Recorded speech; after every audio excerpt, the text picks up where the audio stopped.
prehistoria americana comienza en el momento en el cual los primeros pueblos procedentes de las estepas siberianas cruzaron hacia Alaska hace 30.000 a 40.000 años aproximadamente. Se extiende hasta el desarrollo de las civilizaciones americanas en el siglo III. Todo ese tiempo se corresponde en la prehistoria universal con los periodos Paleolítico, Mesolítico, Neolítico y la Edad de los Metales. La historia de América se divide en 5 periodos. El periodo paleoamericano, en el que se sientan las bases de la diversidad étnica y lingüística de América precolombina. El periodo arcaico comienza con el fin de las glaciaciones hasta el inicio de la sedentarización. El periodo formativo, en el que alrededor de la agricultura se forman sociedades complejas. El periodo clásico, que fue la era de esplendor de las civilizaciones más destacadas del continente. Y el periodo posclásico, tiempo en el que se consolidan los grandes imperios americanos. Los detalles de los eventos más importantes de la prehistoria americana te los vamos a contar en menos de 15 minutos. Viajemos atrás unos 30.000 años. Según los investigadores, el poblamiento de América debió llevarse a cabo hace 30.000 o 40.000 años. Existen varias teorías, pero la más aceptada es que estos pobladores cruzaron por el estrecho de Bering, un paso marítimo entre Siberia y Alaska. Los primeros seres humanos en llegar al continente americano provinieron de Asia. La glaciación Wisconsin, entre los años 80.000 y 7.000 a.C., cubrió de hielo el extremo de Asia y buena parte de Norteamérica, sacando a la luz un puente de tierra, llamado Beringia, entre ambos continentes. Es así, que desde alrededor del año 40.000 a.C., pudo comenzar la entrada de migrantes desde Asia, en sucesivas oleadas. El avance fue lento y gradual. Estos primeros pobladores se movían en pequeños grupos. Eran cazadores y recolectores de frutos silvestres. Sus presas principales eran el mamut, el bisonte y algunos animales menores como el ciervo.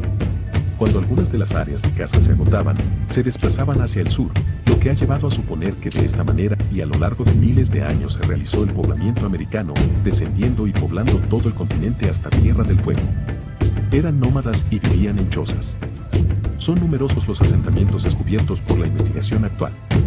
Se desplazaban a medida que agotaban los recursos para su subsistencia. Aproximadamente en el año 8000 antes de nuestra era, se inicia el Holoceno, proceso en el que terminan las glaciaciones y el planeta entero sufre un calentamiento global. Es el inicio del periodo arcaico de la prehistoria de América. Es posible que este fenómeno planetario incidiera para que los pueblos prehistóricos, en su totalidad nómadas, descubrieran la agricultura e iniciaran un proceso de sedentarización. La aparición de climas más benignos, el abrigo de las rocas, la protección contra animales y la cercanía de cauces de agua terminaron por establecer preferencias habitacionales y permitieron a los grupos concentrarse en un área específica más o menos reducida. Desarrollaron entonces la agricultura y la domesticación de animales, lo cual generó las primeras poblaciones sedentarias.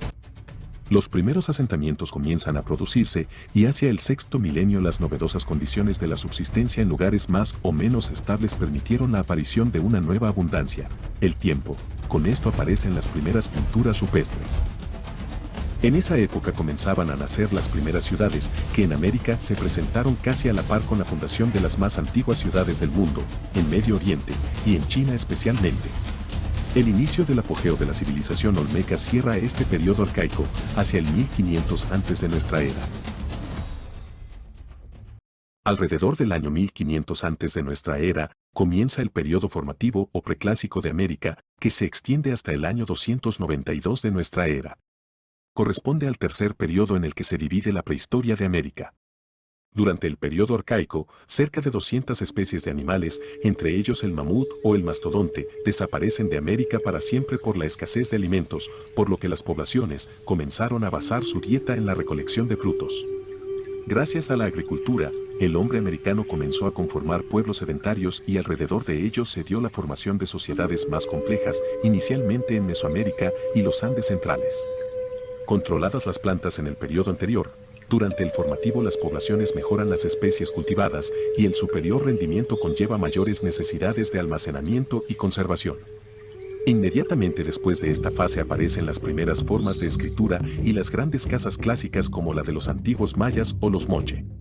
En las zonas de mayor densidad de población, aparecen las primeras sociedades jerarquizadas con formas de gobierno más complejas que la de la aldea mononuclear. Surgen sociedades estratificadas en las que hay diferencias de riqueza, jerarquía y poder entre los individuos. Al final de este proceso acabarán por aparecer los primeros estados, grandes organizaciones de tipo político que abarcan extensos territorios y numerosos poblados urbanos, y en las que ciertos grupos ejercen el poder y reciben tributo del resto de la población y de otros núcleos más alejados. Surgen las clases dirigentes y el personal especializado en la realización de tareas determinadas, gobernantes, sacerdotes, guerreros, artesanos y campesinos. Alrededor del año 1000 antes de nuestra era, prosperan dos civilizaciones, los olmecas en Mesoamérica y los chavín en la región andina. Ambas son consideradas culturas madre porque crean prácticas culturales que influirán sobre las sucesivas civilizaciones de sus respectivas zonas, los zapotecas o teotihuacanos en Mesoamérica, o los mochicas, los nazca o los tihuanaco en la zona andina. En el año 200 de nuestra era, en Mesoamérica comienza a brillar una de las más impresionantes civilizaciones, los mayas. Su riqueza política, social y económica es sorprendente. Crean la escritura jeroglífica más evolucionada de América, inventan uno de los calendarios más precisos del mundo, utilizan una arquitectura extraordinaria y desarrollan las matemáticas, siendo los mayas uno de los primeros pueblos que utiliza el número cero. Quedan dos periodos que conforman la prehistoria de América. El periodo clásico, que comienza en el año 292 y se extiende hasta el 900, y el periodo posclásico, que va desde el 900 hasta el 1500. Estos son los últimos periodos antes del encuentro del continente con Europa. En este tiempo se consolidan los grandes imperios americanos, especialmente aztecas e incas, y otras civilizaciones como los mayas. En el periodo clásico surgieron grandes concentraciones urbanas cuyo crecimiento fue posible gracias a la implementación de técnicas agrícolas intensivas. Estas ciudades contaban con fuerza de trabajo especializada y una amplia organización política regional. Además, desarrollaron, entre sí, relaciones de intercambio comercial lideradas por Teotihuacán, ciudad que entre el año 400 y 500 de nuestra era llegó a tener más de 150.000 pobladores.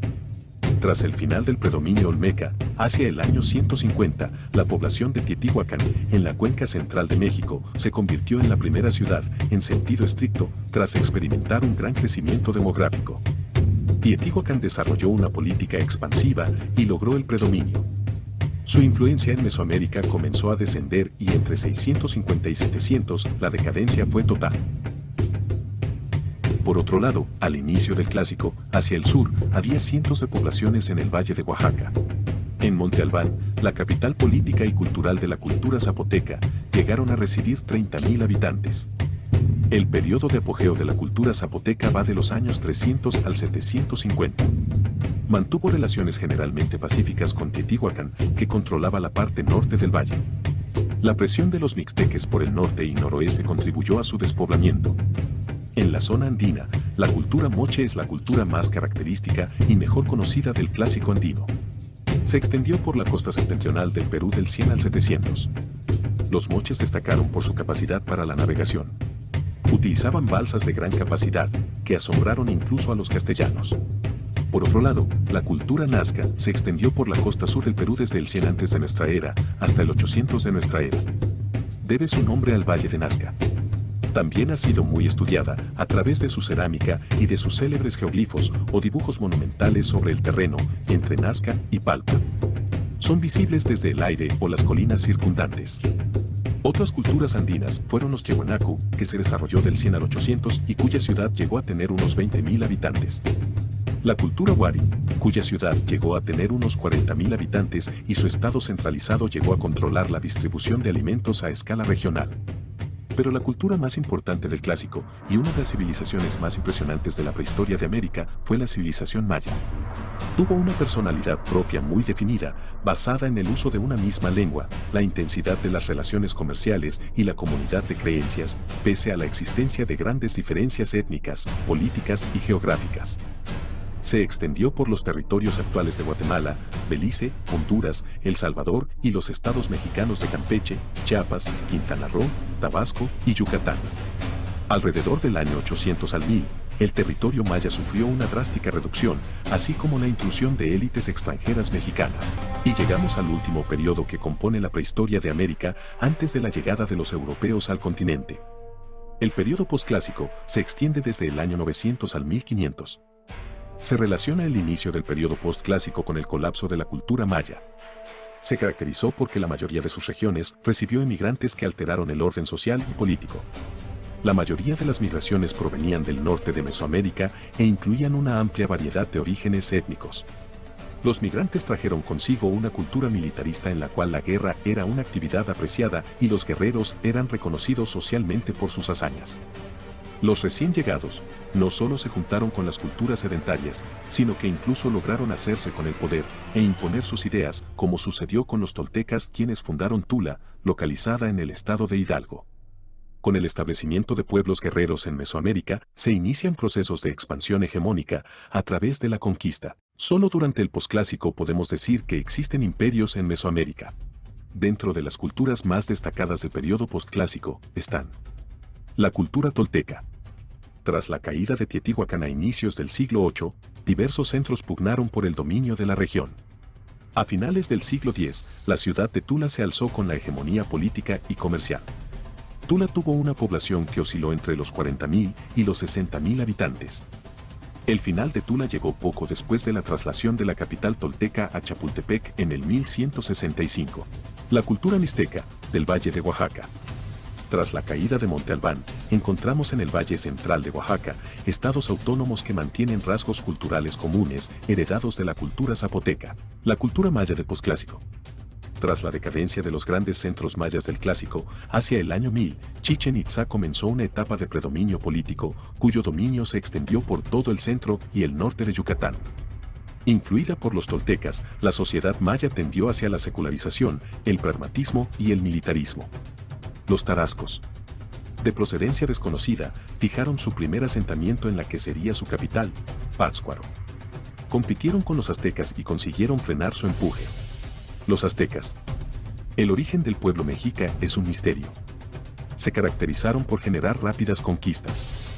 A la llegada de Hernán Cortés, el imperio mexica era una construcción impresionante, pero con cimientos débiles y muchos enemigos dispuestos a colaborar con los castellanos. Por su parte, en la zona andina, se daba en el posclásico una fragmentación política y cultural, en pequeños reinos o señoríos, propiciado por el final del dominio de los huarpes.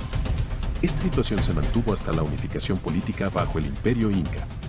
El Imperio Inca fue la mayor estructura política hallada por los castellanos en el Nuevo Mundo. Ocupaba desde el sur de Colombia hasta el río Mol en Chile y desde el Océano Pacífico hasta el inicio del bosque tropical amazónico. Aglutinó las tradiciones de los pueblos dominados dentro de una gran estructura imperial. En el 1492 se inicia la conquista de América.